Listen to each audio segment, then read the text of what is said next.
Hi everybody, Kevin McNamara here. Welcome to the Inspired Healing Podcast. This is a podcast for those of you looking to change your lives, get out of your comfort zones and reach your full potential. I talk about the Stoics and the Stoic stories and quotes from people like Marcus Aurelius, Seneca and Epictetus. I explain how they relate to your life today and how they can help you change your life for the better. It's kind of the 5-minute Stoic for personal development. And please support our sponsors, Prostate Plus. If you're a man and you want to shrink your prostate, Prostate Plus are the best supplements you can get. I use them myself to keep my prostate fit and healthy. And milfan.com, the world's best food delivery service. Links are in the show notes below. Now let's go inside.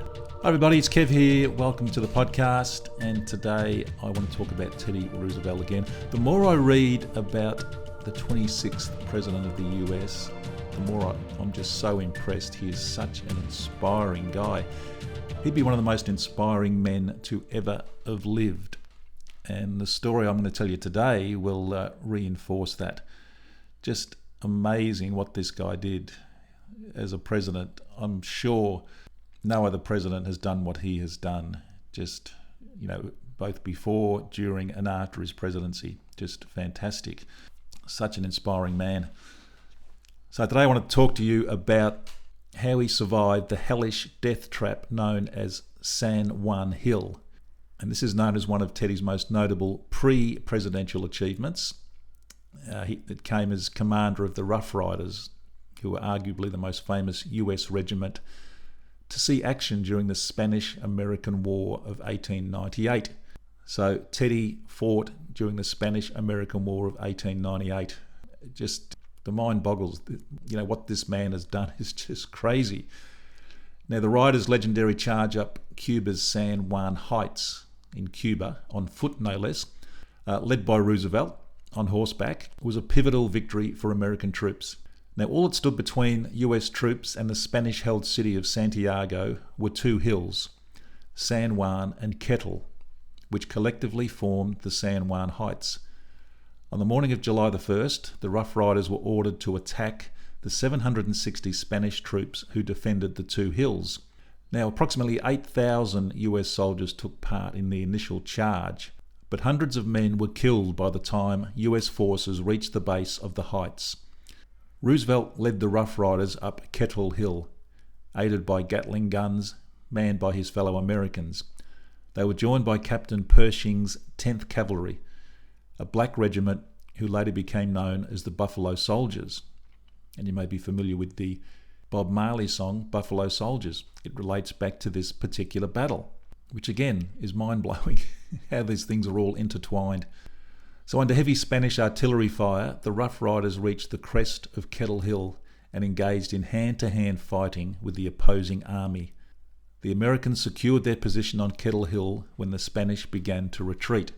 The men were sunburned, they were exhausted, but when Teddy saw Spanish troops firing upon the forces that had taken the adjacent San Juan Hill, he requested permission to assist them.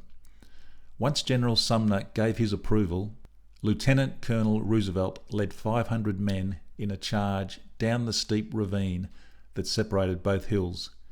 After wading through waist-deep trenches, the riders successfully ascended the hill, drove away the lingering Spanish forces, and ended the day in firm control of the San Juan Heights. Surprisingly, it was not until 2001 that Teddy was posthumously honoured for his actions in battle that fateful day. Here's a guy who was the 26th president of the US. He was in a barroom fight with a guy who was holding 2 guns, and he beat him. This is the same guy who got shot just before he was about to give a speech, but got up after being shot and gave the speech. He was a hero during the Spanish-American War of 1898. Just amazing. And that's why I'm reading his autobiography. He's just such an inspiring man and very much underrated, I think, because you don't hear a lot about him. Certainly people that know about him rave about him, but there is so much to learn from this guy. And like I say, he was born 100 years before me, and I'm just fascinated by his entire life. And after hearing this story, that just, I think, wow, is there anything this guy couldn't do? He was known as Bull Moose, he was known as Cowboy, and you can see why. He had these nicknames. He was just an adventurer, someone who lived life to the absolute max. He wanted to make the most of every single day he had. He had courage, he had determination, he had discipline. He was a president of the US, and yet he seems like just a real knockabout kind of a guy. He's the kind of guy that you would follow into battle, there's no doubt about that. And that's why he is one of certainly in the top 5 for the most popular presidents ever. Hope you love this story. I just love hearing about him. If you get a chance, grab his autobiography. Such a good book. I'll try and get a free copy and leave a link below in the notes here if I can find one online. I'm sure would be copyright free now, being certainly more than 50 years since that was published originally, which I think was 1913 or around abouts. But I'll try and find a copy and I'll put a link below to that if you'd like to read about him. A book written by him, his autobiography. Amazing. Thanks for listening, guys. Really appreciate it. I hope you enjoyed that story. It inspired me and just fascinated me, that whole story. So thanks for listening, and I will see you tomorrow. Bye-bye. Well, I really hope you enjoyed today's podcast. If you did, please subscribe and leave a review.